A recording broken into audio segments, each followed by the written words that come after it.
மீறன் 1000 ஹெர்ட்ஸை உடைய ஒளி அலைகளை காலும் ஒரு நிலையான நோக்குனர் நோக்கி.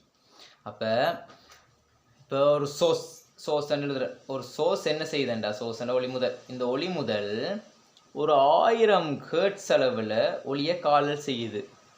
அது நிலையான ஒரு நோக்குனர், ஒப்சர்வர், இவர் தான் ஒப்சர்வர், அவர் தான் நோக்க போகிறார். நோக்குனர் என்ன செய்த, நோக்குனரை நோக்கி, நிலையான நோக்குனர் நோக்கி 0.9 வேகத்தில் நேர இயங்குகிறது.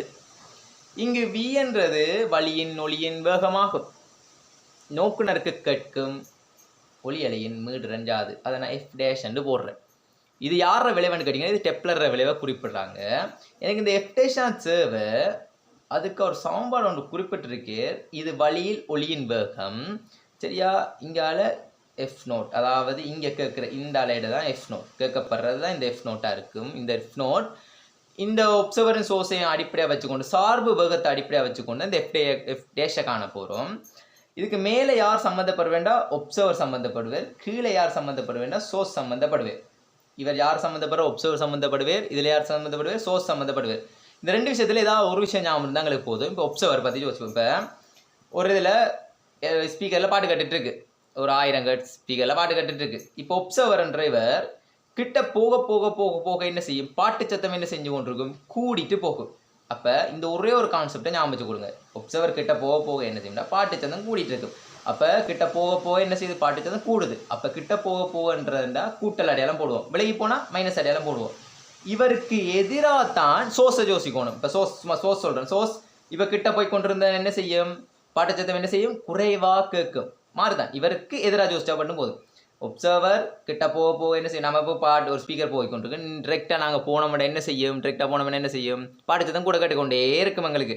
அதே மாதிரி சோர்ஸ் கிட்ட போனிச்சேன்டா பாட்டு சத்தம் என்ன செய்யும், குறைவாக கேட்கும். இவ்வளோ தான் கான்செப்ட். ஒரே ஒரு விஷயத்தை ஞாபகம் வச்சுக்கொள்ளுங்க, இவரை மட்டும் ஞாபகம் வச்சிருந்தாலே போதும். கிட்ட போகும்போது பாட்டு சத்தம் அதிகமாக கேட்கும். ஒப்சர்வர் போனால் இவருக்கு எதிராக தான் சோர்ஸ் இருப்பார் எங்களுக்கு. இவ்வளோ தான் கான்செப்ட். இப்போ நான் இதை அப்படியே சமன்பாடில் பிரதியிட போகிறேன். எப்படி பிரதியிட போகிறேன்டா, எனக்கு தேவை எஃப்டேஷன் வி வழியில் ஒளியின் வேகம் தந்திருக்காங்க, சார்பு அடிப்படையில் சமனத்தான் இருக்குன்னு எடுக்கிறேன், எஃப் நோட்டை போடுறேன். ஒப்சர்வர் எங்களுக்கு சம்மந்தப்படுறேன்டா, ஒப்சர்வர் அசையவே இல்லை. அப்போ அசையாமல் இருந்தால் ப்ளஸ் ஒரு மைனஸ். இப்போ இவருக்கு என்ன செய்யும், வி நோட்டுன்றது ஒரு 0 தான் இருக்கும். அதனால் மேலே வி போட்டாலே போதும். கீழே என்ன இருக்க அந்த வி இருக்குது. இப்போ எனக்கு சோர்ஸ் என்ன செய்யுது, நோக்கி அசையுது. அப்போ ஒப்சர்வர் நோக்கி அசைஞ்சால் அதிக சத்தம் கேட்க மட்டும் சொன்னான், சோர்ஸ் நோக்கி அசைஞ்சால் என்ன மைனஸில் வரும்னு சொன்னான். அப்போ இவர் என்ன வேகத்தில் அசைகிறார், 0.9 வோல்ட்டில் செய்கிறார். அப்போ 0.9 வியில் செய்கிறார், வேகத்தில் செய்கிறார். அப்போ இதுதான் சமன்பாடு. எஃப் நோட் எங்களுக்கு என்ன 1000 ஹெர்ட்ஸுக்கு தான் நான் கணக்கு போட போகிறேன். அப்போ எஃப்டே சமன் வி எங்கில் வி 0.9 வி தர 1000. ஓகே, இப்போ என்ன தீர்த்தா போதும். எப்படி தீர்க்க போகிறோம், வி ஒரு வியிலேருந்து 0.9 வி போனால் 0.1 வி தர என்ன 1000. மேலே இருக்க விஎம் கீழே இருக்க விஎம் வெட்டுவோம். அப்போ விட்டுனமெண்டா 1/0.1 தர 1000. சரியா? அப்போ 1/0.1டா 0.1 மேல் 1 தர 1000. கீழே 10 பெருக்கும், மேலேயும் 10 பெருக்கும், பெருக்கினமெண்டா 10/1 தர 1000. ஆகவே பெருக்கி விட்டீங்கடா 10,000 ஹெர்ட்ஸ்ன்றது யாரால் கேட்கப்படும், இந்த ஒப்சர்வரால் 10,000 ஹெர்ட்ஸ்ன்றது கேட்கப்பட்டு கொண்டிருக்கும். இதுதான் சரியான விட, 10,000 ஹெர்ட்ஸ்.